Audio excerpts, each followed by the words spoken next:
今天跟大家分享《稀缺》这本书，我一读完这本书就明白了穷人为什么越忙碌越贫穷，富人却越清闲越富有。这本书的作者是普林斯顿大学的心理学教授埃尔德沙菲尔和哈佛大学的经济学教授塞德希尔莫莱纳森，他们两人结合了自己多年的研究和扶贫的实践，揭示了一个令人惊讶的现象：穷人和富人之间的贫富差距不断扩大的真正原因，一般人可能会认为这是因为富人有更多的钱可以投资，有更好的条件可以教育子女，有更高的平台可以拓展事业，有更多的资源可以利用。然而这本书的作者却指出了一个更深刻的真相，他们发现那些长期处于贫困状态的人，即使给他们一大笔钱，他们也很难改变自己的命运，最终还是会陷入破产和贫困。作者所说的贫穷不仅仅是指缺乏金钱，还包括缺乏时间、知识、技能等各种资源。只要是感觉到自己不够用的情况，都可以称之为贫穷。作者认为，长期的贫穷会让人形成一种稀缺心态，这种心态就是导致贫穷恶性循环的根源。因此，如果想要摆脱贫穷，我们必须先了解并克服这种稀缺心态。稀缺心态是什么？它会对我们造成什么影响？本文将从以下3个方面介绍这本书的内容。首先，稀缺心态并不是指客观上的物质缺乏，而是指一种主观上的紧张感。例如，当一个人面临一个即将到期的任务时，他就会感到压力。比如，你每周5要完成并提交工作，但是到了周4你还没有做完，这时你就会非常焦虑，开始全力以赴的工作，不让任何事情干扰你，因为这时候完成任务是最重要的事情，其他的事情都可以放一放，你会进入一种专注的状态，关心手头的工作，这就是稀缺心态。那么你可能会想，稀缺心态不是挺好的吗？它不是可以让我们更高效地完成任务吗？确实，稀缺心态有一个好处，就是可以带来专注红利。专注红利就是指在短时间内集中注意力，发挥出高水平的工作能力。我们会在专注红利的帮助下，充分利用剩余的资源。比如，当你的工作即将截止时，你会感到持续的压力，通常会在最后时刻一气呵成地完成工作。在比如一盒巧克力只有最后几块时，你才觉得最美味。在比如假期的最后几天，我们会特别珍惜时间。这些都是稀缺心态带来的专注红利。这种专注可能会在短期内有利于我们的目标，但是如果长期处于稀缺的心态，就会导致贫穷的困境，形成一个恶性循环。要打破这个循环，我们就要先了解稀缺的影响。稀缺心态的情况下，我们的思维会受到4种影响。一是视野收缩，就像用一根管子看东西，只能看到管子里的内容，而管子外的东西就被忽略了。这样的思维方式会让我们缺乏广阔的视角，只关注眼前最紧迫的事情，而忽视那些真正重要的事情，那些能够改变我们现状的事情。2是反馈效应，这是指我们在稀缺状态下会做出一些牺牲长期利益的决策。比如说，你平时有跑步的习惯，但是最近工作很忙，你就会觉得跑步没那么重要了，还不如赶紧把工作做完。但是你其实知道对身体的投资是最有价值的，这样的决策就是反馈效应的体现。3是抑制效应，这是指我们对某个事物过度关注会影响我们对其他事物的思考。比如说，我问你除了牛奶之外还有什么东西是白色的，你可能会想不出很多，但是如果我直接问你什么东西是白色的，你可能就会想到很多。这是因为牛奶这个词会抑制你对其他白色事物的联想。同样的，如果你对某个人很生气，抑制效应会让你忘记他平时的优点，只记得他的缺点。所以稀缺会让我们思维变得狭隘、短视、偏执，从而陷入一个恶性循环。稀缺的另一个后果是倾向于借贷，也就是说，一个人会习惯性的使用未来的资源，例如信用卡。现在很多人都喜欢用，如果你有过信用卡的经历，那你应该能感受到，这个信用卡就像一个无底洞，你一旦透支了一次，你就很难再有现金了。每个月你刚拿到工资，还没来得及花就要还钱，一直处于稀缺的境地。如果这个时候有一个突发的情况发生，比如说你的好友要结婚，你要送一个大红包，那这个月就更加困难了。信用卡的滞纳金通常都很高，对吧？再比如说高利贷，作者发现越是贫困的人就越容易借高利贷，而且一旦借了，这个人就基本上离破产不远了。那你可能会问，难道他们不知道这么高的利息会让自己陷入更深的困境吗？他们当然知道，但是跟他们当前面临的紧急状况相比，那些都是以后的事，他们会觉得以后说不定会有机会摆脱。通常他们都是这样的心态去借贷的。我们这里讲的借贷不仅仅是金钱，在时间上也会经常发生。比如说这周的任务还没完成就要推迟到下周，下周的是再推迟到下下周，就这样一直推迟，会一直处于稀缺状态中。这种状态会让一个人完全忽略其他能够帮助自己改善状况的方法，比如说时间管理、精力管理、提高工作效率等等。所以从长远来看，借贷会让一个人更加缺乏。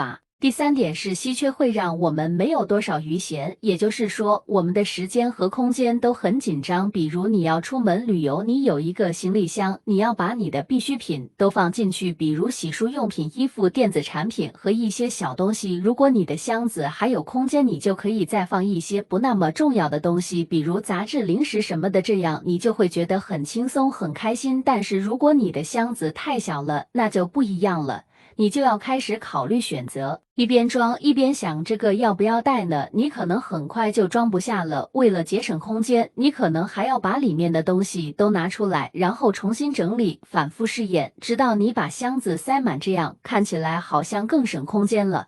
但是你付出了多少时间和精力呢？穷人为什么觉得生活很累？就是因为他们要做太多的选择和考虑，他们花1块钱都要想半天，花一段时间都要想想这段时间用在别的地方会不会更好。这种思维看似高效，其实会给人带来很大的压力和负担，这些压力和负担会分散注意力，消耗能量，让人只顾眼前的事情，而忽略了真正重要的事情。所以在这里有余闲就很重要了，余闲就是我们没有用完的时间和空间。我在这里给你讲一个书里的故事，有一个医院每年都因为手术室不够用而头疼。这个医院有32个手术室，但是每年要做的手术有3万多次，手术室总是排得满满的。而且他们还经常遇到一些紧急的手术，医生们最怕这种紧急的手术了，因为一旦有一个紧急事件，原来安排好的手术都要往后推迟。医生们每天都在做手术，其实都是在补上周留下的坑，就是没做完的手术。这样一来，整个医院就一直处在一种紧张的稀缺状态，大家都在赶工作。你可以想象一下，医生们长期加班，他们也是人啊，他们休息不好，身体会受不了的，工作效率也会下降，失误率也会上升，医院就要为他们的失误付出更多的代价。这个问题怎么解决呢？你可能会想，多开几个手术室不就行了吗？但是实际上你再多开手术室也不够，因为手术的需求总是比手术室的数量多得多。那怎么办呢？他们就找了一个专家来帮他们出主意。这个专家了解了情况后就说，这很简单，你有32个手术室对吧？留一个空着，专门用来应急。医院的领导听了不高兴，说手术室本来就紧张，你还要空出一个来，这不是浪费吗？专家也没多说，就让他们试试看。结果医院一试就发现，有效手术的接诊率提高了5%，下午3点后的手术数量减少了近一半，手术的失误率也大大降低了，效果非常明显。为什么会这样呢？其实专家发现了，医院的手术有2种，一种是预约的，一种是突发的。现在预约的手术已经把手术室占满了，一旦有突发的就会打乱整个手术安排。但是改变安排的代价，医院从来没想过有哪些代价呢？首先是经济代价啊，比如医生的加班费、医疗的费用，再比如说医生如果手术出错导致了医疗纠纷，医院就要赔钱。还有就是效率代价啊，医生每天累死累活的工作，每次手术都比上次花的时间更长，效率更低，这些代价加起来就是一笔巨款。所以你会发现啊，手术室的稀缺不是空间的稀缺，而是没有能力处理突发情况。那解决办法就是空出一个来，这样突发的手术就不会影响正常的预约，我们刚才说的所有代价就可以省下来。医院如果有足够的资源，就不会陷入紧张的状态，就能够顺利的工作。其实你想一想，这种状态和穷的叮当响的然很像，穷人的应对能力很差异，有点风吹草动。他就会慌了神。比如说每个月的钱都不够还债，那这样的话成本就很高。其实很多系统要正常运行，都需要有一定的余量。就像以前的磁带最后都会留一段空白，这样才能保证磁带不会断掉，也能用得久一点。比如说洗衣机你塞得太满，它也转不了，要留一些空间才能转动。再比如说路上的车，如果说路上的车太多了，超过了85%的话，那肯定会堵车，只要有一个司机刹车，后面的车都得停下来。所以说任何系统都要有一定的余量，这不是浪费资源，而是让系统更有效率的方法。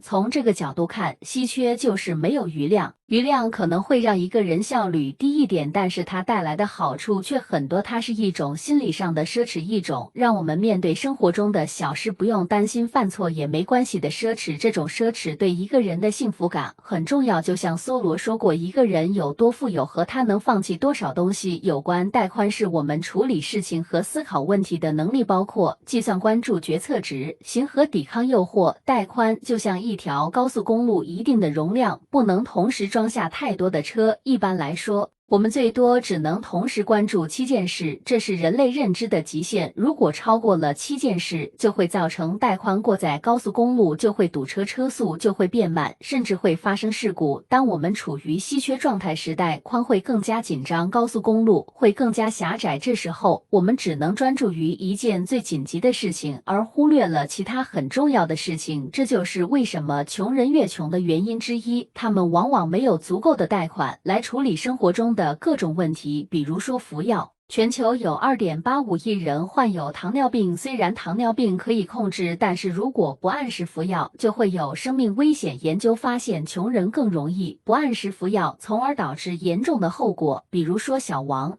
是一个低收入的工人，他每天要工作12个小时，还要养活自己的妻子和孩子。他患有糖尿病，需要每天服用2次药物，但是他经常忘记服药，或者为了省钱而少吃药。他觉得自己没有什么不舒服，也没有时间去看医生。他的带宽被生活中的各种压力占满了，他只能关注最紧迫的问题，比如说赚钱、付房租、买菜等等。他没有意识到服药对他的健康有多重要，直到有一天他突然昏倒在工地上，被送到医院后才发现他的血糖已经升到了危险的水平，如果再晚一点就可能死亡。这就是一个典型的带宽不足导致的悲剧。如果小王能够有更多的带宽来关注自己的健康问题，或者有人能够提醒他按时服药，或者有一些便捷和廉价的方式让他能够监测自己的血糖水平，那么这样的事情就可能避免。比如说农民都懂得要定期除草，这样才能让庄稼长得更好，可是很多穷困地区的农民就是不愿意除草。你觉得他们是懒惰吗？其实不是，他们种地、浇水、施肥都很勤快，就是不想做能提高收入的除草工作。研究发现，穷人在很多方面都有问题，比如说美国的穷人更容易发胖，他们不太重视孩子的教育，也不买保险，不打疫苗，不存钱，也不投资。些人难道不知道这些事情对他们有好处吗？你要问他们，他们也会说这些事情很重要，但是不急啊，他们只顾眼前的事情。这些问题其实都和贷款有关，穷人的贷款更小，